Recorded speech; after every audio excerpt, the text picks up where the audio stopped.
Hitler একজন অমুসলিম 60 লক্ষ ইহুদি হত্যা করেছিল। মিডিয়া একবারও তাকে জঙ্গি বলে নাই, সে খ্রিস্টান টেররিস্ট। স্ট্যালিন একজন অমুসলিম 20 মিলিয়ন মানুষ হত্যা করেছে। মিডিয়া একবারও তাকে জঙ্গি বলে নাই, সে খ্রিস্টান টেররিস্ট। মাও সেতুং একজন অমুসলিম 14 থেকে 20 মিলিয়ন মানুষ হত্যা করেছে। মিডিয়া একবারও তাকে জঙ্গি বলে নাই, সে বৌদ্ধরা টেররিস্ট। মুসলিম ইটালি সে মুসলিম ছিল, 4 লক্ষ মানুষ হত্যা করেছে। মিডিয়া একবারও তাকে জঙ্গি বলে নাই, সে খ্রিস্টান টেররিস্ট। অপকাকালীন বেতন একজন অমুসলিম 1 লক্ষ মানুষ হত্যা করেছে। মিডিয়া একবারও তাকে জঙ্গি বলেনি, সে হিন্দুরা টেররিস্ট। আপনারা জানেন ইরাক আফগানিস্তানে জর্জ ডব্লিউ বুশ 1.5 বিলিয়ন মানুষ হত্যা করেছে। মিডিয়া একবারও তাকে জঙ্গি বলে নাই, সে খ্রিস্টান টেররিস্ট। এখনো মায়ানমারে প্রতিদিন গুম, হত্যা, লুটপাট, উচ্ছেদ চলছে। ওই অন্ধ মিডিয়া তো একবারও বলেনি অং সান সু বৌদ্ধরা টেররিস্ট। এখনো প্রতিদিন ফিলিস্তিনিতে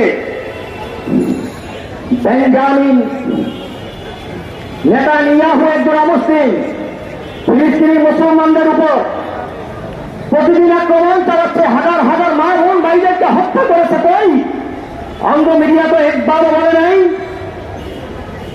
বেঞ্জামিন নেতানিয়াহু ইহুদি টেররিস্ট। হযরত ইব্রাহিম আলাইহিস সালাম হিজরত করেছেন ফিলিস্তিন। হযরত ইসমাঈল আলাইহিস সালাম এর জন্মস্থান ফিলিস্তিন। হযরত ইসহাক আলাইহিস সালাম এর জন্মভূমি ফিলিস্তিন। হযরত লূত আলাইহিস সালাম বসবাস করেন ফিলিস্তিন। হযরত ইয়াকুব আলাইহিস সালামের মাতৃভূমি ফিলিস্তিন। হযরত ইউনূস আলাইহিস সালাম শিশুকাল কাটান ফিলিস্তিন। আল্লাহর নবী হযরত দাউদ আলাইহিস সালাম ফিলিস্তিনের বাদশা ছিলেন এবং তিনি সেখানেই জন্মগ্রহণ করেন। হযরত সুলাইমান আলাইহিস সালাম এর জন্মস্থান ফিলিস্তিন। হযরত ইয়াহইয়া আলাইহিস সালাম এর জন্মস্থান ফিলিস্তিন। হযরত মারিয়াম আলাইহিস সালাম এর জন্মভূমি ফিলিস্তিন।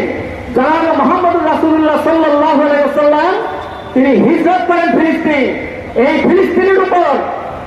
ফিলিস্তিনের উপর ইহুদি নাসরাদের আক্রমণ এটা মুসলমান কখনো মেনে নিতে পারে না। আমি এখান থেকে ঘোষণা করছি, মাননীয় প্রধানমন্ত্রী, আপনি কি মুসলমান নাকি অন্য কারো দালাল? যদি আপনি মুসলমান হয়ে থাকেন তাহলে ফিলিস্তিনের পক্ষে, মুসলমানের পক্ষে অতি দূরত্ব বিবৃতি দিয়ে বাংলাদেশের 92% মুসলমানের কাছে পরিষ্কার হন। আর নচেত আমরা মনে করব আপনি মুসলমান নয়, আপনি ইহুদিদের দালাল। এই ফিলিস্তিনিদের পক্ষে ইসলামকে রক্ষা করার জন্য, মুসলমানদের প্রথম কারণ বাইতুল আকসাকে মুক্তি করার জন্য, মানবতার সার্বিক মুক্তির জন্য পীর সাহেব চরমনাই যদি কোন ঘোষণা করেন, সেই কর্মসূচি বাস্তবায়ন করার জন্য প্রয়োজনে আমরা অর্থ দিব, সময় দিব, মাল দিব, চাল দেব, তবুও সেই কর্মসূচিকে বাস্তবায়ন করে ছাড়বো ইনশাআল্লাহ। আসসালামু আলাইকুম ওয়া রাহমাতুল্লাহি ওয়া বারাকাতুহু।